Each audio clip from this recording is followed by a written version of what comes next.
Quelles sont les 6 étapes pour fixer des objectifs commerciaux? On voit ça en image avec la première étape. Il s'agit de prévenir le commercial. Maintenant que tu as pu prendre la mesure de ton poste, j'aimerais qu'on s'accorde sur tes objectifs. On peut voir ça en fin de journée? Oui, bien sûr. Oui. Qu'est-ce que je prépare? J'aimerais que tu fasses l'analyse des résultats de l'année dernière et que tu me fasses une proposition d'objectif en tenant compte du plan d'action présenté au séminaire. L'objectif de la préparation, c'est de donner le temps aux collaborateurs de réfléchir sur ces objectifs pour faire des propositions pertinentes et argumentées. Et aussi de mieux vivre son entretien. Deuxième étape, c'est cadrer l'entretien. C'est bon? Tu as le temps de prévoir l'année? Oui, mais alors je suis pas sûre d'avoir tout bien prévu. On va voir ça. Pour chaque objectif, je te propose de me donner le réalisé de l'année dernière et ta proposition d'objectif pour cette année. Ça te va? Le cadrage permet au manager de piloter l'entretien et il permet à la commerciale de se situer dans l'entretien. Là aussi, l'objectif pour Fabrice, c'est de rassurer sa commerciale, pour qui l'entretien est stressant. Elle joue ses primes et peut-être son évolution à court terme. Troisième étape, c'est s'accorder sur les objectifs quantitatifs. Ok.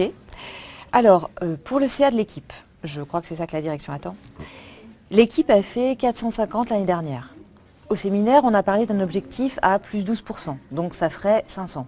Mais comme on a une personne en moins dans l'équipe, je ne sais pas trop. Si je fais une règle de 3, on descend à 400, et je ne sais pas si c'est ça que tu avais prévu. Alors moi j'ai prévu 540.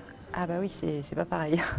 Je suis d'accord avec ton analyse. Ce qui fait l'écart, c'est que tu vas avoir un budget pour remplacer Solange qui vient de partir. Ok. Et on a 2 nouveaux produits qui sortent en début d'année qui devraient te permettre de faire le complément. Et les nouveaux produits viennent avec un plan promo important. Ouais, mais c'est des nouveaux produits justement, on ne sait pas ce qu'ils vont donner. Qu'est-ce que tu as comme marge de manœuvre sur cet objectif? Aucune. On a réparti les objectifs sur les équipes avec le directeur commercial en fonction du potentiel de chaque secteur. Et sur le CA, pas moyen de faire en dessous. Ça, c'est incontournable. En revanche, j'ai plus de latitude sur les moyens.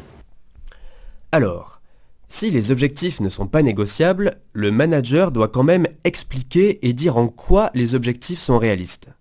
Et pour convaincre Magali, Fabrice va orienter l'entretien vers les moyens qui, eux, sont négociables. Et c'est la 4e étape, négocier les moyens. Tu penses que je pourrais avoir un moniteur des ventes sur le premier semestre? Premier trimestre. Je ne peux pas te le laisser sur 6 mois.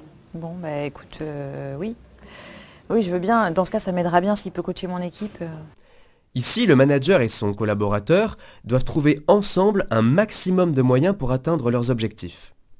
C'est un travail à faire à 2, dans un état d'esprit ouvert et créatif. La 5e étape, c'est de s'accorder sur les objectifs qualitatifs. Sinon, pour les objectifs qualitatifs, on met l'accent sur les incidents clients qui doivent être réduits de 50% par rapport à l'année dernière. Et qu'est-ce qu'on entend par incident client? Une note inférieure ou égale à 3 sur l'un des 5 critères. Ah ouais, c'est sévère, hein. Voilà, nous arrivons à la dernière étape, formaliser et conclure. Ok, je te donne le tableau des primes sur objectifs quanti et quali pour toi et ton équipe. Et si tu as des questions, on en reparle. Pour le suivi des objectifs, on se voit tous les mois, la première semaine du mois suivant, pour faire le point sur les réalisations et adapter le plan d'action en fonction des résultats. Ça te va? Bah, très bien. Et dans notre prochain point sur les objectifs, on peut le fixer à mardi 3. J'aurai les résultats du mois, vers 10h. 10h le 3. Ouais, c'est noté. Merci Magali, on se voit vendredi sur le plan de réduction des incidents clients. Ok.